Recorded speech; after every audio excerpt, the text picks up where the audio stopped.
दिल्ली में ईद उल अजहा की नमाज को लेकर दिल्ली हुकूमत की जानिब से एडवाइजरी जारी हुई है, जिसके मुताबिक ईद उल अजहा की नमाज घरों में अदा की जाएगी और ईद की मुबारकबाद देने के लिए एक जगह से दूसरी जगह जाना मुमकिन नहीं हो पाएगा। साथ ही मुसलमानों से अपील की गई है कि सोशल मीडिया के जरिए लोगों को मुबारकबाद दें और दूरी बनाए रखें ताकि कोरोना को फैलने से रोका जा सके।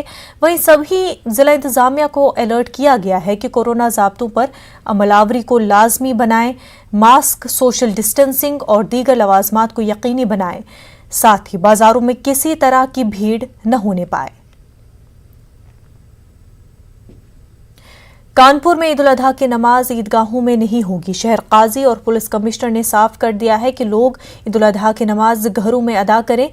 ईदगाह में नमाज कोरोना के मामलों के पेश नजर नहीं होगी। कुर्बानी और ईद उल अजहा की नमाज की गाइडलाइन के हवाले से हमारे नुमाइंदे संदीप सविता ने कानपुर पुलिस कमिश्नर से बातचीत की। आइए देखते हैं।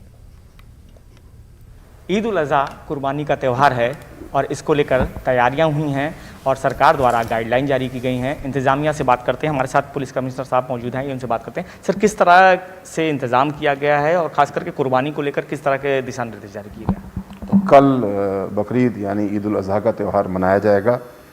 कानपुर में परंपरा है और कुर्बानी की, और एक से अधिक दिन भी कुर्बानी इसमें होती है। इस संबंध में कल पुनः एक बैठक हुई जिसमें सभी विभाग के लोग थे और मोअज़्ज़िज़ लोग शहर के मौजूद थे। लोगों ने अपनी चिंताएं व्यक्त की, कुछ सफाई के बारे में, खासकर क्योंकि बारिश बहुत अभी हुई है और होने की संभावना है, तो ऐसे में सफाई का काम थोड़ा चुनौतीपूर्ण हो जाता है। इसके लिए नगर निगम ने व्यापक प्रबंध कर लिए हैं और अगर कहीं कोई कमी होती है तो नगर निगम का जो कंप्लेंट नंबर है उस पर बताने से नगर निगम तुरंत प्रतिक्रिया देगा, उसकी सफाई रखेगा। सर, एक चीज़ और कि कुर्बानी में जो प्रतिबंधित जानवरों पर जो रोक लगाई गई उसकी निगरानी कैसे रखी जाएगी? खास करके खुले में जो कुर्बानी होती है उसकी रोक कैसे थाम की जाएगी?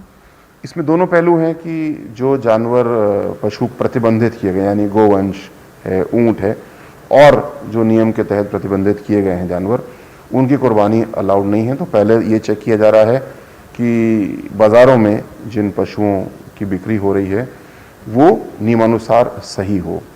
दूसरा, कहीं और से पशु भी कोई ला सकता है, तो जिन क्षेत्रों में कुर्बानियाँ हो रही हैं वहाँ पे पेट्रोलिंग मजबूत रहेगी। दोनों दृष्टिकोण से नियमों का पालन भी हो, व्यवस्था भी बनी रहे, और अगर कोई सफाई की कमी है, कोई और प्रॉब्लम है, तो पुलिस तुरंत मदद करेगी, प्रतिक्रिया देगी। तो जिस तरह से आपने देखा कि पुलिस कमिश्नर साहब का साफ तौर से कहना है कि पूरी व्यवस्थाएं कर ली गई हैं, इंतजामात पूरे कर लिए गए हैं। नगर निगम से लेकर पुलिस की मुस्तैदी से लेकर सारे इंतजामात पूरे हैं। कानपुर से संदीप सविता, न्यूज़ 18 उर्दू। मध्य प्रदेश में कोरोना की रिकवरी शरह 99